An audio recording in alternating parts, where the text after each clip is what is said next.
so ayan, good morning coach. So ngayon is mga nagtitrending na no na update sa Pilipinas is yung artificial intelligence or AI no.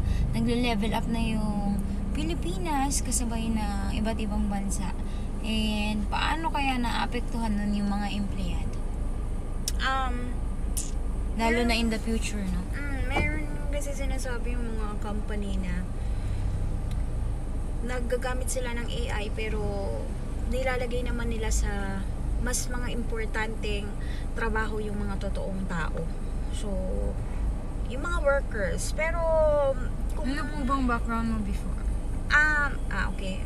Accountant po ako. So, working ako sa mga malalaking company din like National Bookstore and Kia Motors. So, doon ako nag-work before.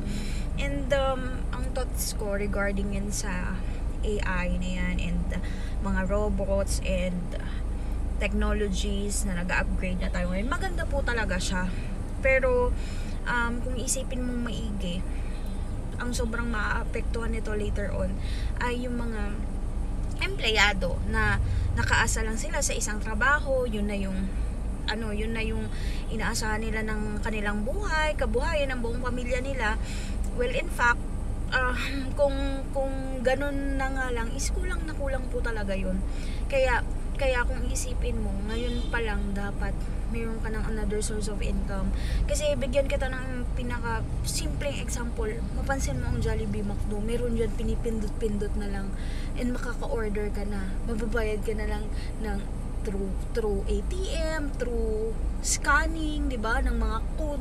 So, doon Tapos sa yung robot no, nagde-deliver. Meron mga robot magde-deliver sa iyo nung in-order mo.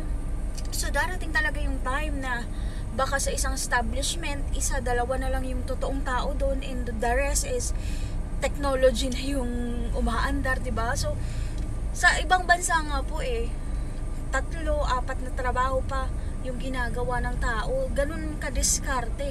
Dito lang naman sa Pilipinas yung yung isa lang, sa isa na yun, 8 to 5 na job niya na sobrang, yun na yun.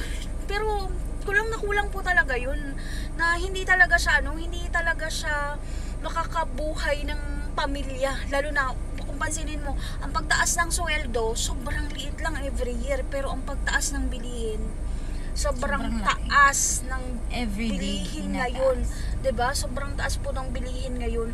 Kaya tayo maging wais na tayo ngayon dapat. Kailangan kung hangga't maaari kung pwede tayo magkaroon ng another source of income, yung free time natin, yung 2 to 3 hours a day natin na ginagamit natin sa panonood, sa kung ano man na bagay na hindi naman naging productive, di nakakatulong sa buhay natin, gawin natin siyang productive, no? Kaya nga nung before ako, empleyado ako, nung dati pa, empleyado ako, naghanap talaga ako ng sideline ko na ito yung gagawin ko 2 to 3 hours of my day bago papasok ulit kinabukasan.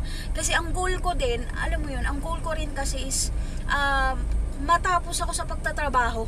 Kasi hindi naman talaga habang buhay. Mo lang yun. Hindi naman kasi habang buhay ang pagtatrabaho. Marami sa atin nagrereklamo na nga yung tipo na pagod na talaga, wala na lang choice. Pero kailangan kasi maging wais na tayo ngayon. Kailangan, alam mo yun, kailangan talaga matalino ka na ngayon na mamamayan na iniisip mo, hindi lang yung pang ngayon, hindi lang yung pang from this week para this month, hindi lang. Kailangan long term na din yung pag-iisip mo. So I suggest, if I pray you, ngayon pa lang, hanap ka talaga ng other source of income. Hindi kita tinatakot.